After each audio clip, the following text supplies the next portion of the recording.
do that. And the kid has a temper tantrum, starts crying and screaming. Jennifer's standing behind the child, looking at her father, going, shh, shh, shh, shh. Dad, we don't say the N-word. Robert and I are thinking, what's the N-word? What do you mean we don't say the N-word? So the kid calms down. Grandpa and the kid go outside, and the kid's tearing off leaves off the plant. Grandpa says, no, don't do that. Jennifer comes out and says, Dad, we don't say the N-word. The N-word is no. We don't tell the child no. Now, Jennifer is trying to change her father's behavior. I've been trying to do that for a long time. Instead of her child's behavior.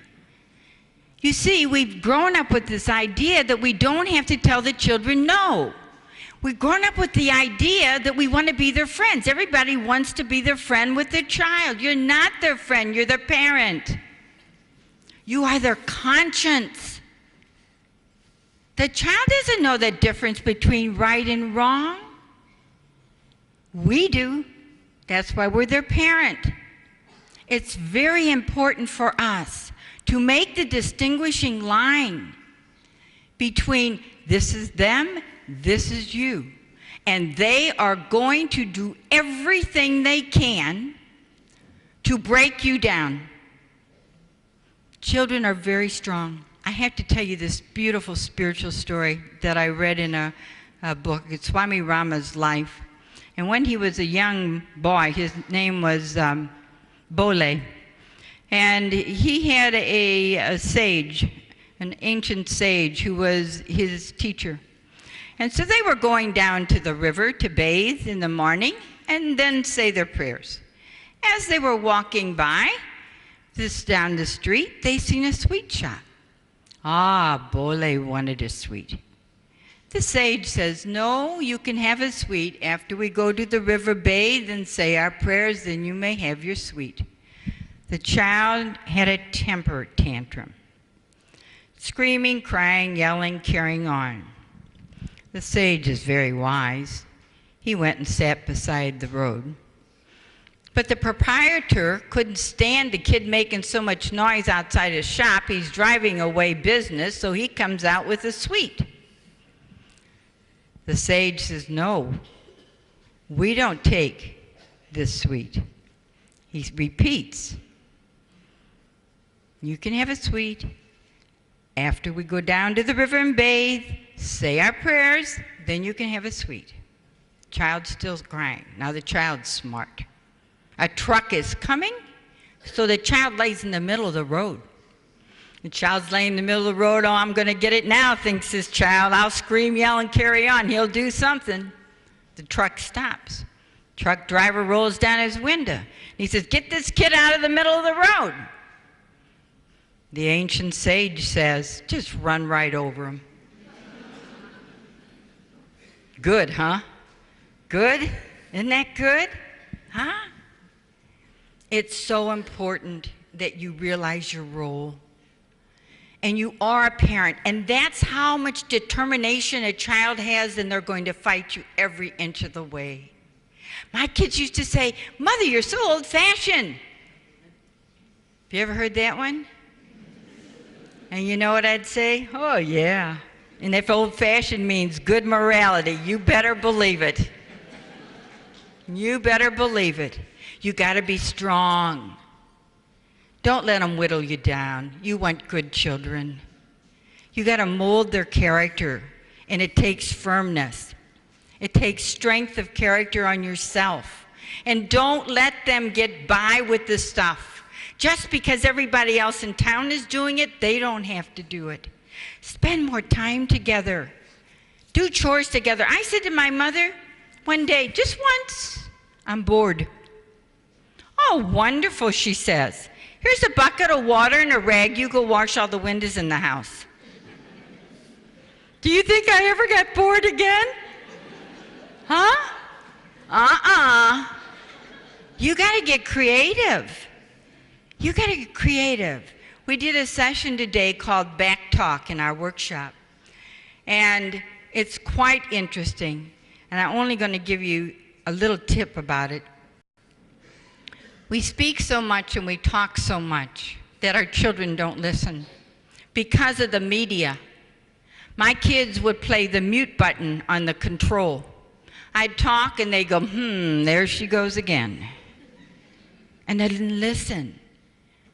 We've gone through 50 years in America of psychologists telling us we must explain why we're doing things so our children understand, communicate, and talk to them. And so that's what we've been doing, talking.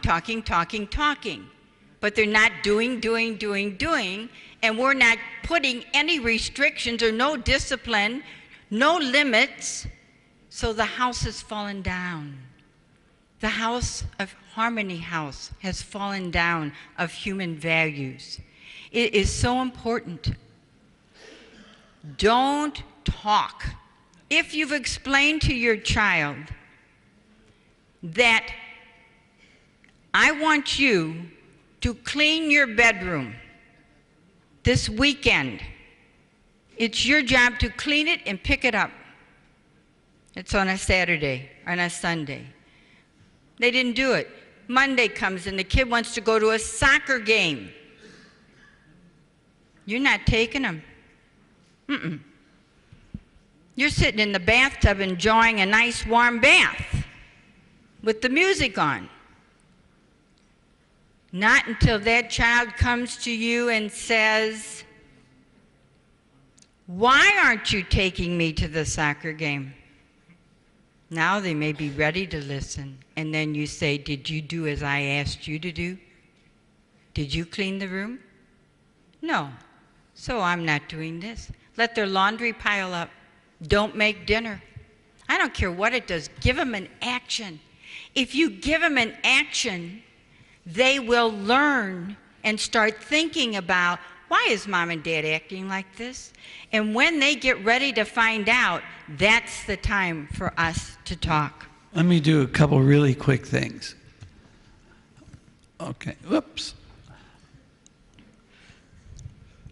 There's a lot to this parenting, isn't there? There's a simple thing that you can start with called house rules.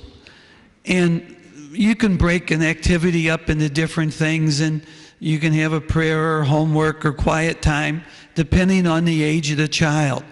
Don't try to do it all at once. Start out with one little thing. But always have a consequence. If the child doesn't do it, that's a reasonable consequence. If he doesn't go to bed at 8:30 like he's supposed to, or 9 o'clock, the next day he goes to bed 15 minutes earlier.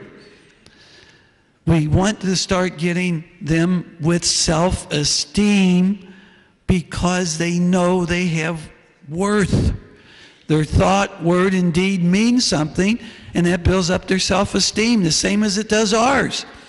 If I look at you in the eyes and say, I will do this,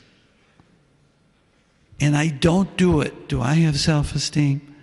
Billy, I will meet you at 7:30 and we will go to the soup kitchen. If you're there at 7:30, I don't show up, what kind of self-esteem do I have? I don't have, I lose it. Okay? Thought, word, and deed. It's so important for us, but it's critical that we keep this going for our children. Don't go through the contract. We don't have time. I got to mention it. I got to admit. Okay. I got to do this one. Yeah. Okay. This is one of the simplest things we can do, especially as our children get a little older, to save us from going totally crazy. It's called a contract, and I know it works because we've been in sessions where we've been told by people that this is the same thing a doctor gave their kids to save their family from going crazy. It's thought. Start with the first word. Okay, it's word. I will bring the car home at 12 o'clock tonight. Okay? That's what I'm going to do. Child's name. Oh, his child's name. Child's name's at the top. Yeah. All right. Okay. Whatever your child's name is at the top. that's his word, agrees to bring